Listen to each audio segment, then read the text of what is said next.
জীবনে যদি তুমি বারবার আঘাত পেতে থাকো তাহলে নিজেকে দোষী ভেবো না।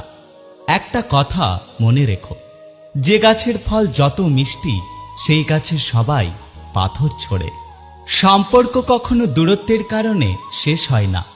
সম্পর্ক শেষ হয় অসম্মান, অহংকার, স্বার্থপরতা এবং বিশ্বাসঘাতকতার কারণে। একটা কথা কি জানো তো, কেউ ব্যস্ত নয়। যার তোমাকে যতটা প্রয়োজন সে তোমাকে ততটাই গুরুত্ব দেয়। সবাই বলে কাউকে কষ্ট দিয়ে সুখী হতে পারবে না, কিন্তু বাস্তবে যা দেখা যায় আসলে সুখী তারাই যারা অন্যকে বেশি করে কষ্ট দেয়।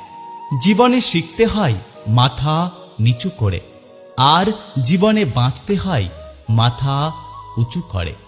জীবন মানে হলো একটা যুদ্ধ, কখনো পরিস্থিতির সাথে, কখনো মানুষ না চিনতে পারার কারণে, কখনো নিজের বিবেকের সাথে, কখনো কর্মের সাথে, আবার কখনো সময়ের সাথে।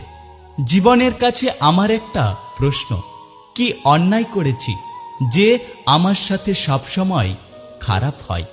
কিছু হারিয়ে গেলে যা কষ্ট হয় তার চেয়ে বহুগুণ বেশি কষ্ট হয় কেউ বদলে গেলে। বিশ্বাস কথাটা 3 অক্ষরের হলেও ওর ওজন অনেক বেশি। সবাই তার বহন করতে পারে না। হাসি দিয়ে শুরু, শেষ হয় চোখের জল দিয়ে। এটা সেই অভিশাপ যাকে মানুষ ভালোবাসা বলে। জীবনের প্রত্যেকটা লড়াই নিজেকে লড়তে হয়, কারণ লোক শুধু উপদেশ দেয় কিন্তু কেউ সঙ্গ দেয় না। খুব জানতে ইচ্ছে করে মানুষ ঠকানো মানুষগুলো অন্যদের ঠকিয়ে নিজে ঠিক কতটা মজা পায়। তুমি যদি আমাকে ছাড়া খুশি থাকতে পারো তাহলে অভিযোগ কিসের? আর আমি যদি খুশিটা দিতে না পারি তাহলে ভালোবাসা কিসের? আমাকে যারা স্বার্থপর বলে, কখনো নিজেদের জিজ্ঞাসা করেছ বিনা স্বার্থে আমাকে কখনো মনে পড়েছে কিনা? সহ্য করতে করতে ধৈর্য হারিয়ে ফেলেছি, তবুও মনকে বুঝিয়ে যাচ্ছি, আজ না হলে কাল একদিন সব ঠিক হয়ে যাবে। স্বার্থপর মানুষগুলো কখনো নিজের স্বার্থ ছাড়া অন্যের কথা চিন্তা করে না।